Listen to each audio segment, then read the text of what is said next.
Hey, cake lovers, let's do this confetti 3-layer cake. Now, this cake, top and bottom, is vanilla with confetti, and then in the middle is a delicious cheesecake. Now, I don't put a lot of crust when I make it a filling, but you see the little one off to the side on the left? Yeah, baby, that's mine right there.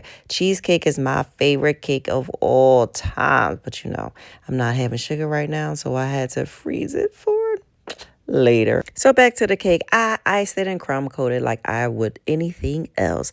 And then I used one of my fancy little cake cones because he wanted a basic, but I said no, his girlfriend, she's special to him. So let's add a little pizzazz without going over the top.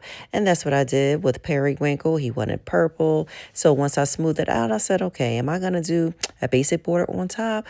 No, let's fancy that up too. So I did some rosettes, different shades, some white, periwinkle, light purple, light purple is what?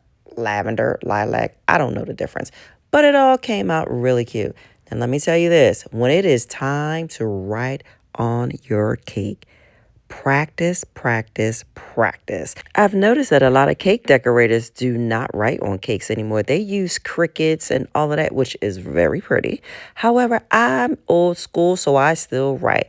But practice. You want to practice your pressure. You want to practice your font. You want to practice your hooks. If you want to write in cursive, you want to practice that too because they don't teach it in school anymore. They're thinking about bringing it back. Do you know how many cakes I messed up back in the day? Really pretty cakes. And then I wrote on them and was like, oh my gosh, how do I recover? But this cake turned out very pretty. She was surprised and even more surprised when she found out that it was cheesecake in the middle too. Cake magic once again.